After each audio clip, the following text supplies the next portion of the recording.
چاند رات شریعت اسلامیہ میں لیلۃ الجائزہ کہلاتی ہے، اور اللہ تعالیٰ جل شانہ بندوں کو اس رات نوازتا ہے کہ پورا مہینہ تم نے روزے رکھے اور اب میں تمہیں اس کا صلہ عطا کروں گا۔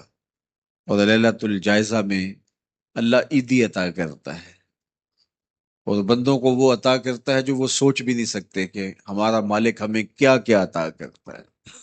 ہر شخص جو عیدی دیتا ہے وہ اپنی طاقت کے مطابق دیتا ہے نا۔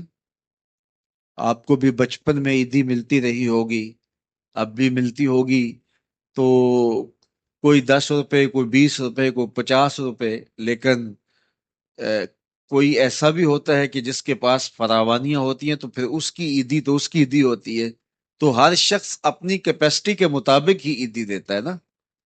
تو یار، جب ایک عام آدمی 10-20 روپے دے دیتا ہے، لیکن جس کو اللہ نے بڑا نوازا ہو تو وہ پھر 500 روپے کا نوٹ آپ کو دیتا ہے کہ جناب یہ عیدی ہے آپ کی، تو پھر اللہ کتنی عیدی دیتا ہوگا، وہ کتنی کرم نوازیاں فرماتا ہوگا۔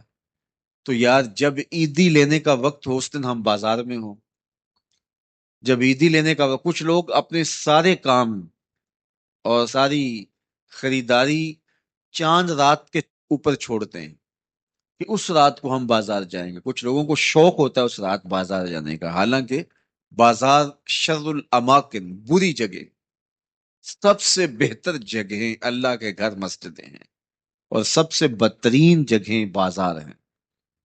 تو مجبوری کے ساتھ بازار میں جایا جاتا ہے، آپ کی مجبوری ہے کچھ خریدنا، اور اگر آپ کاروبار کرتے ہیں تو آپ کی مجبوری ہے کچھ بیچنا، تاکہ آپ اس خرید و فروخت سے اپنے بچوں کا رزق کما سکیں، یا اپنی ضروریات کو وہاں سے جا کے خرید کے لا سکیں، تو وہ مجبوری ہے۔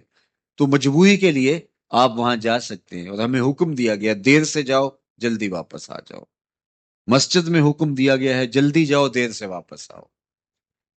اور ہمیں پتہ ہے کہ چاند رات کو رش کتنا ہوتا ہے، اور ہم اسی وقت کے لیے سارے کام چھوڑے ہوں جبکہ کندھے سے کندھا چھو رہا ہوتا ہے، اور مرد و زن کا اختلاط بھی وہاں ہوتا ہے، تو پھر اپنے آپ کو بچانا اور اپنے آپ کو محفوظ رکھنا اور اپنی نظر کی عفت اور پاکیزگی کا خیال رکھنا کتنا مشکل ہو جائے گا۔ اپنے آپ کو آزمائش میں ہی کیوں ڈالا جائے کہ جس میں ہم پورے نہ اتر سکیں۔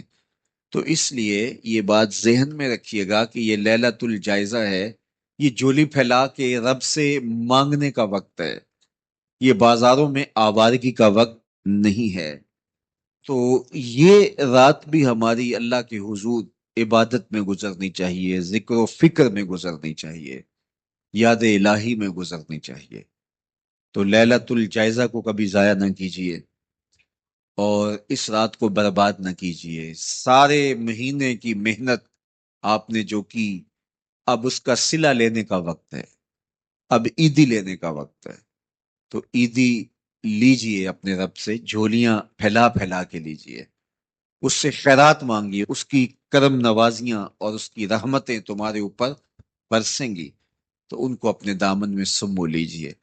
تو اپنی ضروریات کے لیے اور وقت نکالیے، اور عید کا دن بھی اللہ نے ہمیں 5 نمازوں کے علاوہ ایک اضافی نماز عید کی ہمارے اوپر واجب کی ہے۔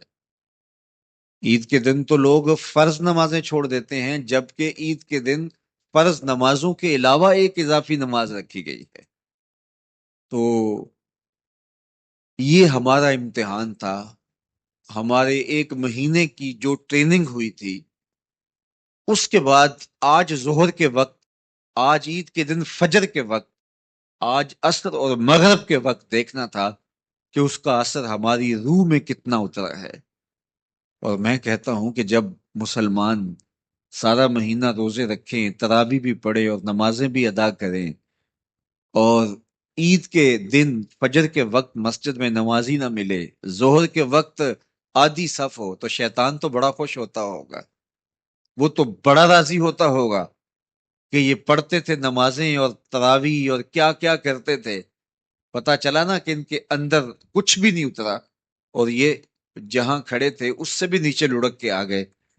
تو شیطان کو کبھی خوش نہ ہونے دینا، اللہ کے حضور سرخروئی اور کامیابی کے لیے دعا مانگتے ہوئے ماہ سیام سے رخصت ہوں۔ یہ گھڑیاں اللہ نے نصیب کی، گنتی کے دن انہیں کہا گیا ہے، تو یہ گنتی کے دن یوں ہی بیت جاتے ہیں اور اسی طرح پوری زندگی بیت جاتی ہے، اور پھر جب آنکھ بند ہوتی ہے تو پھر آنکھ کھلتی ہے کہ ہم زندگی کہاں گزار دیں۔